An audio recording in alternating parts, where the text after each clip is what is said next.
Hey, my name is Mark Schultz, and you're watching briefcast.com. Broken and Beautiful.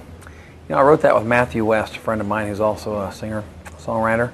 And we'd had lunch earlier that day, and we thought, hey, let's write a song that's upbeat but has a lot of heart to it.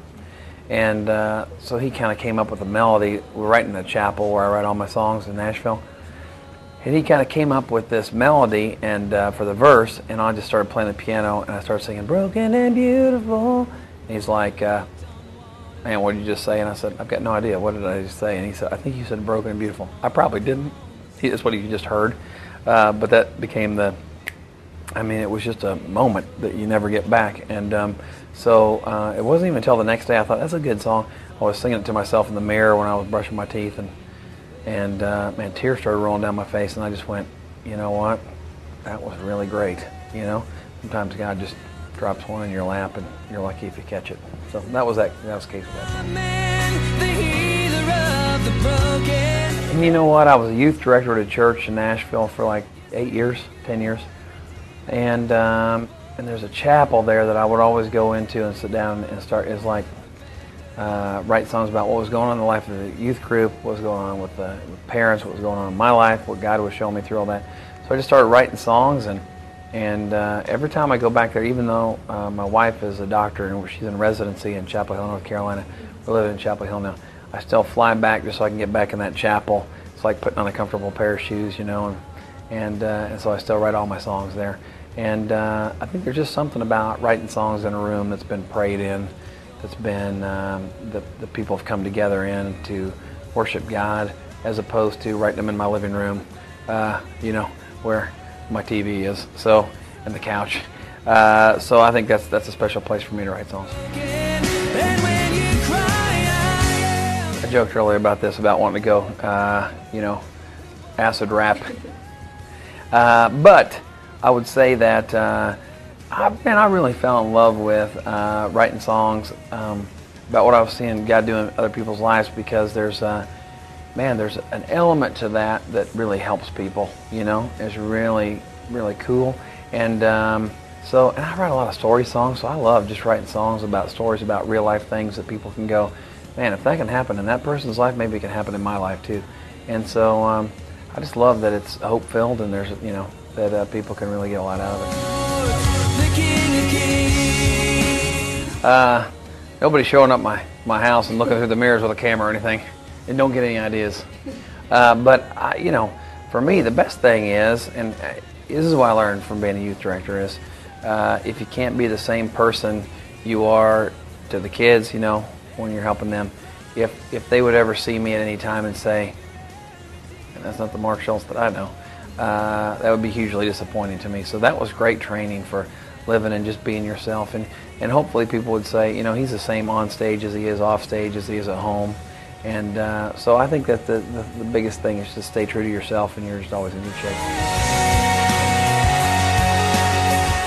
This summer, you know, I was adopted when I was 2 weeks old. I always tell people it's the hardest 2 weeks of my life with the paperwork. But I got the best parents in the whole world, and so I really wanted to help kids who hadn't been adopted yet, or orphans waiting to be adopted. So this summer I rode my bike from California, from Los Angeles to New Hampshire. So that's like 3,500 miles, 3,700 miles. We did about 13 concerts along the way, and gave all the money back to the James Fund, which is a Family Christian Stores Foundation, which you know, wanted to give back to back to the orphans that didn't have a home yet. And so we raised about $250,000 for orphans. And so that's been a really good, and that was a great experience for me, you know, getting to do something, and I felt really connected to it. And so it wasn't necessarily just for my community, but it was for all the, you know, really built up a lot of community believers across the country, to raise them up to give money to really help something that's a pretty direct call from God to be a part of. Oh, I think you should train, you know, and I took my bike out on a tour, and I'd ride for a couple hours during the day, but man, there's really nothing you can do to prepare for getting on your bike and riding 100 miles every day across the country. You just kind of got to do it. You know what I mean? And just get better as you go. And so, and I did, you know, I started was doing 100 miles, and then by the end I could do 200 miles in one day, which I'll never do again. But now I can tell my wife, listen, I can eat whatever I want to because I rode my bike across the country. From here on out till I'm 95, I'm going to be eating whatever I want to. I'm not getting away with it, but that's what I'm telling her. When he saw his wife. You know what? I think what I learned from my bike trip experience, we would have guest riders that would come out and ride with us. And not all Christian people, you know, but they're avid bike riders that were excited about bikes, and they heard I was coming through, and they're like, man, there's a lot of media and stuff, so that's exciting. So they would come out and ride, and they would say, now, you're riding for what reason? I say, well, we're, you know, helping orphans and widows and raising money for them. Well, that's kind of cool. Why, you know, why that? Well, I was adopted and da-da-da. And you really get people who otherwise would not be interested in it because you're going out to do something, you know.